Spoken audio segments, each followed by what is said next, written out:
Following is a summary and commentary on a book I forget the name of. It's about how a great many conspire to produce artificial saints for our scientific priesthood. Albert Einstein, Plagiarist and Fraud, by Ian Mosley. Albert Einstein is today revered as the father of modern science. His wrinkled face and wild hair has become a symbol for scientific genius, and his famous E=mc² equation is repeatedly used as the symbol for something scientific and intellectual. And yet there has for years been mounting evidence that this father of modern science was nothing but a con man, lying about his ideas and achievements, and stealing the work and the research of others. The most glaring evidence against Einstein concerns his most famous equation. One website notes the equation E=mc², which has been forever linked to Einstein, and his theory of relativity was not originally published by Einstein.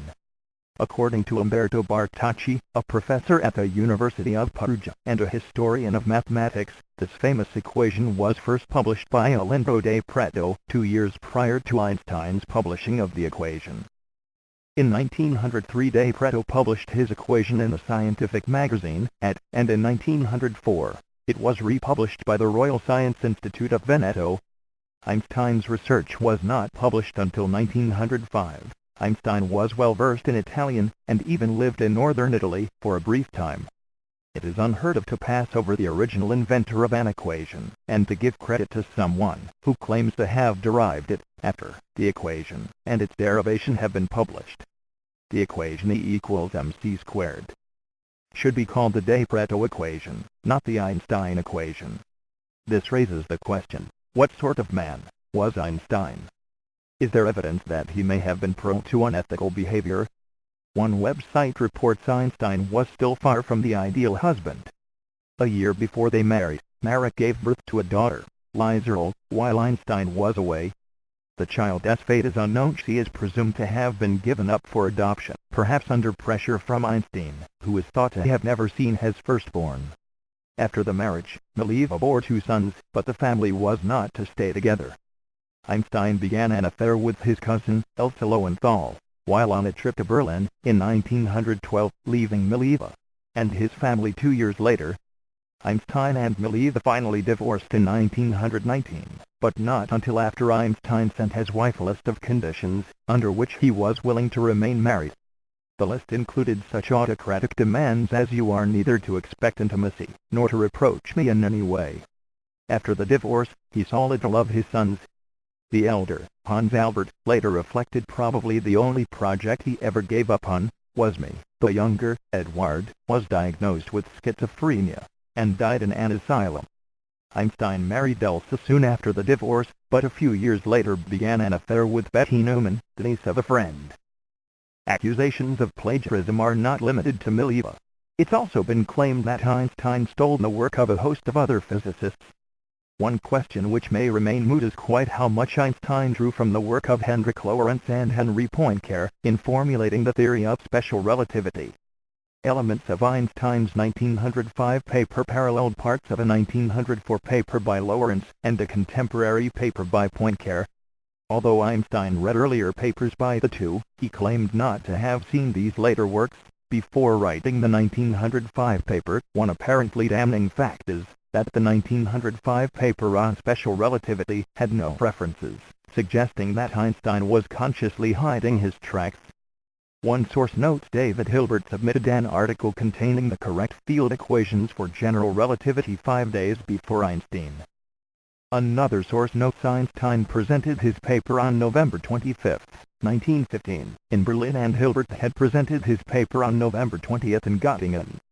On November 18, Hilbert received a letter from Einstein thanking him for sending him a draft of the treatise Hilbert was to deliver on the 20th. So, in fact, Hilbert had sent a copy of his work at least 2 weeks in advance to Einstein, before either of the two men delivered their lectures, but Einstein did not send Hilbert an advance copy of his. Apparently Hilbert's work was soon to become Einstein's work.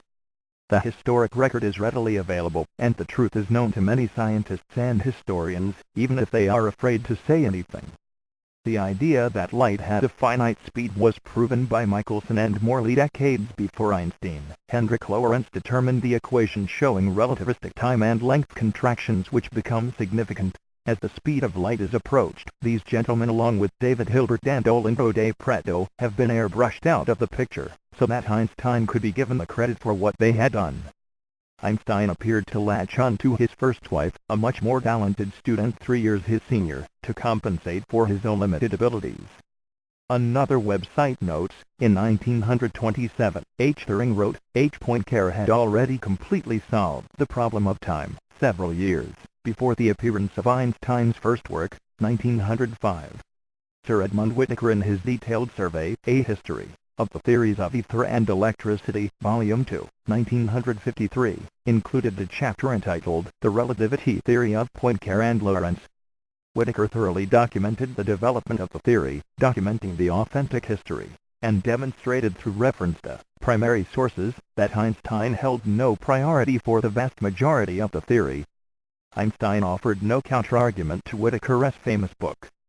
Einstein was a minor contributor at best, and in any case an intellectual thief and pretentious braggart. Einstein was still alive when Whittaker's book was published, and he said nothing about it. No libel suit, no refutation, no public comment at all. Einstein was the first great fraudster and idea thief in modern science. His theft of Orlando de Pretto's equation E equals mc squared gave him considerable scientific credibility, which he built a career on. De Pretto was not a career physicist, and spent his life as an industrialist, passing away in 1921.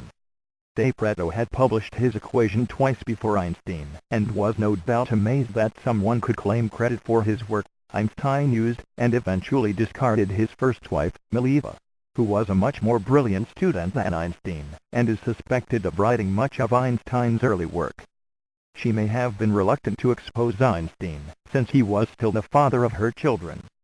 David Hilbert's work on the equations for special relativity was submitted for publication before Einstein, and was sent to Einstein as correspondence. Einstein claimed credit for the equations which Hilbert derived. David Hilbert passed away in 1943. Some university professors have stolen work from their graduate students, and it would be interesting to see if any of Einstein's students complained of such thievery. A plagiarist seldom stops plagiarizing, especially when he keeps getting away with it. Complaints against Einstein, however, seem to disappear down the Orwellian memory hole.